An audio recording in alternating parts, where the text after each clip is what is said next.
I'm Wang Automotive and, well, welcome back to another video. And this is a 2005 Ford Expedition. But not just any Expedition, this is my Expedition. This absolute unit of an SUV is all mine. And I'm going to be fixing it up and selling it, obviously, for profit, hopefully.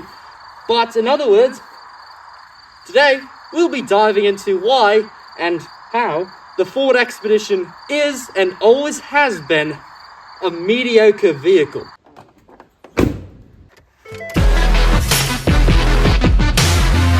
Now, it's not perfect and there's things to fix, but, you know, like front bumper, rear bump's broken, grill's broken, taillight's broken, all sorts of stuff's broken. But I'll be fixing it, it'll be looking a lot better, and, well, there's folding seats, and it's only got 143,000 miles. And, well, this is a short compilation of how it is to work on one of these. Changing spark plugs requires about 80 different extensions and a whole bunch of swivels, and taking half the motor apart.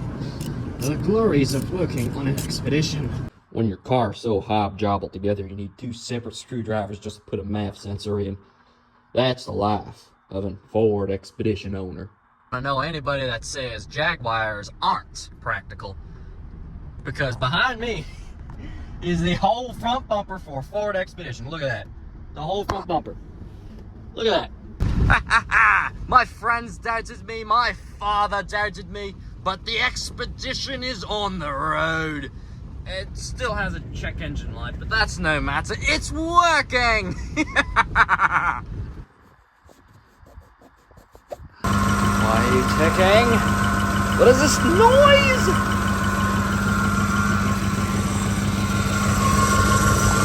Is it the alternator? I don't know.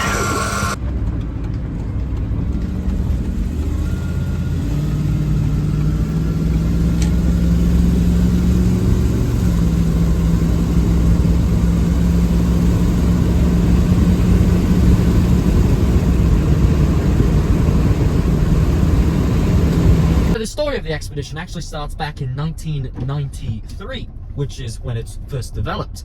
And, well, obviously, it was developed alongside the new generation of the rounded F-150s, and it didn't, well, come in until 1997 for the new model year as a replacement for the Bronco, which was discontinued in 1996, which you might know as the O.J. Simpson Broncos. This was in response to the Chevrolet Tahoe, which was introduced in 1995 and was a massive sales success because it replaced the outgoing K5 Blazer, which is sad because I don't like the Tahoe. I like the Blazer, it's just cooler. The Suburban still stood pretty well unchallenged until 1999 when Ford introduced the extended length Super Duty based Excursion, which that would be discontinued in 2005. And then Ford would release their own competitor to the Suburban in the name of the Expedition L, which didn't come around until 2007. Because of this, General Motors was 63% market share in the full-size SUV market, which is insane. The thing is, actually the biggest factor to the reason the Ford Expedition to me is a mediocre vehicle is just how lazy Ford has been with it. There's just no effort anywhere. There's no effort that's been put into the Ford Expedition. And it's actually very evident as 2005, this is the first year of the 5.4 litre 3-valve motor, which, as many of you would know, is the worst V8 engine ever produced by any car company ever.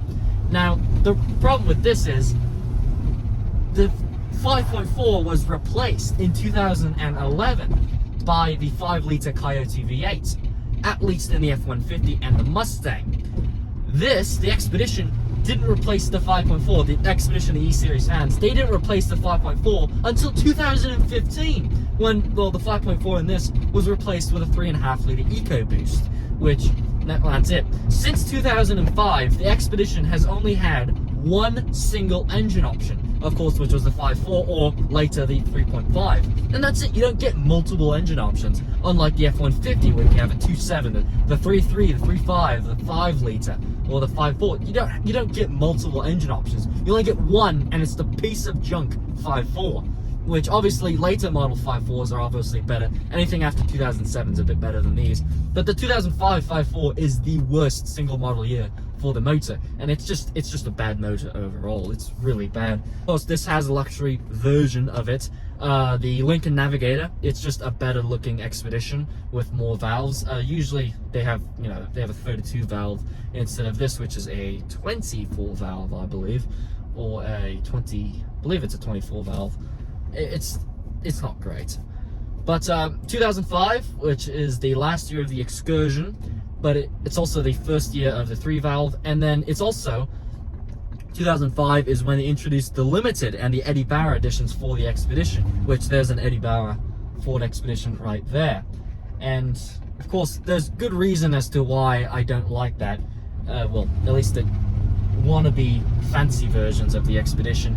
It's just cannibalizing the Navigator market sales. 2005 is also the last year the Ford Expedition sold more than 100,000 units. Every year after 2005, it sold less than 100,000 units. And the thing is, the early years of the Expedition, like the 90s, early 2000s, it was a good seller. It sold regularly over 100,000 units, and it's just never gotten to that point again. Closest it's ever gotten was 90,000 units in 2007 with the release of the 3rd generation, until people realized that it was just a slightly rebadged 2nd generation. Now, of course, the 2nd generation is, well, new, with quotation marks. The 2nd generation Expedition has front and rear independent suspension, which is what really makes it different from an F-150. It's a lot more comfortable. It's a 9-seater SUV, 3-row, power 3rd row, by the way. This one's a highly optioned XLT. It's decent. It's got 143,000 miles on it. I've worked on it. I've put new oil, new spark plugs. I'm putting a new bumper on it. It is a decent SUV. It's a big hulking V8, obviously, and it has no power whatsoever. It is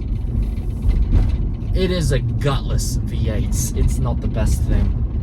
Definitely a pinnacle of lack of effort when it comes to Ford's, well, cars. But who buys an Expedition anyway? I mean, you really only buy an Expedition if you happen to be a Ford family. You have to buy a Ford SUV because your wife wants something to hold the kids around in, and has to be a Ford because you're a Ford man in your F-250. So you buy a Ford Expedition, and then you take it to the mechanic shop every other week because it's a piece of junk. But the thing is, I actually see a good chunk of Ford Expeditions around. They're not particularly rare cars. They're decent sellers. I believe as of last year, there's been 1.5 million Expeditions sold across 4 generations and about 25 or 28 years. It's decent. I mean, it's nothing like the Tahoe or anything GM makes, which is much more of a sales success. Now, the thing is, the Expedition is alright. It's not the best, it's not the worst SUV there is. It's just an okay thing. It's middle of the road. But you have to consider the Expedition is competing against 3 separate SUVs from General Motors alone. You have the Denali, you have the Chevy Tahoe, and the Suburban, as well as the Cadillac Escalade. There's another Expedition, that's a 1st generation. And they're competing against 3 other cars from just one car maker, which is why General Motors controls 60% of the full-size SUV market. It's because they offer a lot more. Well, to describe them simply, they're oversized, overweight, underpowered, plastic-filled piles of garbage. They're very poorly put together. And actually, well, anything with a 5.4 is very poorly put together. And apparently the trip odometer is working again. Wow, okay. The thing is working. It wasn't working before, but now it is. It's got a lot of electrical gremlins, and it is a very spacious machine. And I believe it has a lot of cup holders. It has 1, 2, 3, 4, 5, 6, 7, 8, 9, 10. It has 11 cup holders, which is an absurd amount of cup holders. You don't need 11 cup holders. Now, if I want to talk about the drivetrain of the Expedition, it's powered by the 5.4 litre 3-valve V8, the worst V8 motor ever made. Transmission is a 4-speed 4R75E. I believe it's an E, it might be a W, but it's a 4-speed slush box automatic. It is bad. This one's, obviously this isn't a pristine example of an Expedition, this is a $1,400 junker, but it's alright. It's got 143,000 miles on it. It drives like it too. Steering's a bit loose, but you know, it can corner pretty well. Now let's talk features. Now this isn't the top of the line Eddie Bauer or limited trim. This is just a mere XLT SUV. But it doesn't mean this thing isn't loaded with features. In fact, it has all the modern amenities you'd expect in 2005, like front heated seats, a heated rear windscreen, power third row, power drivers, all leather, moonroof. It's got fog lamps, automatic four-wheel drive, it's got bent up running boards. It's got all the features you'd want for your 9 people that you're going to stuff inside of this thing. Now, heading up to the front passenger seat of this thing, you obviously have a cup holder on the door, with a nice little bit of door, well, storage or whatever it's called. Got a little bit of leather, perforated leather on the side right here. Power window, power locks. The oh crap handle, not one but 2 oh crap handles. Inside you have an electrical outlet right here, which is weird, it's kind of just stuck on there. You have one right here. You have a weird thing that I don't know what this does. 2 cup holders, a place for your phone is like right here. Weird little pocket. Giant center console, it's massive by the way. You have a climate controls, you have a basic stereo system, and get this, you have one visor, power visor. But you have double visors. This is something you don't find on modern luxury cars, but it's a feature in the 2005 Ford Expedition. Now right here you have your sunroof controls. You just pull this baby back. You have the one-touch moonroof that just slides right back. You have lights on both sides. You have your controls on for the back seat passengers, as well as heated seats right there. Very, very nice by the way. And of course this is dual zone, triple zone climate control all the way back there. It's insane. Now sitting in the captain's chair, this is the only seat up here that is power, but it also has the heated seat feature as well as a cup holder and storage down there. Nice grab handle right here. The other oh crap handle right up here. You have all your power window controls. You have a cruise control on off button for all this stuff up here. And obviously you have 143,000 miles with your little infotainment thing right there. Now you have all the buttons for the infotainment on the side, info, setup and reset. You have the 4-wheel drive control. Now over here you have all the stuff like the automatic lamps, you have the brightness of the screens, and you have the power foot pedals, which move an inch. I'm now here in the back seat, which is moderately comfortable. It's big, lots of room. You have the oh crap handle right here. You have a coat hanger, which you see my seats over there. The coat hanger pretty nicely. Seatbelt back here. Storage, another cup holder right there, and then you have backseat storage right here. Now, interesting thing about this, you just pull this handle, right down here, baby folds down. But you can fold down the entire second row by pulling these little tabs, and now basically the whole thing's flat, in case you want to haul a 4x8 sheet of plywood. But obviously, I'm not a fan of that, so just pull this back up. And there you go. Pretty simple. It's very nice. Now sitting in the back here, it's obviously all leather. Very nice. You have the storage right there. You have a cup holder, power windows, a little bit of storage right there. You have another power outlet right here, as well as the climate controls for back here. And you also have radio, memory, mode, seeks, all that good stuff. As well as another 2 cup holders. How convenient. For up here, you have the vents for this row. You have these nice little marker lights, whatever, right here. And you have a nice little coat hanger, which is demonstrated right there. Now, one of my favorite parts of the car right here is the back seat, which you have another power outlet right here. Now, under this, you have the actual jack and whatnot. You have this massive amount of space, these power folding seats. And these do take a little bit, the leather's a bit sticky when it's cold, which is really awesome. This power third row is so much better than the first generation of Expedition, which the third row you had to manually take out yourself. Alright, so now demonstrate how quickly I can get back here.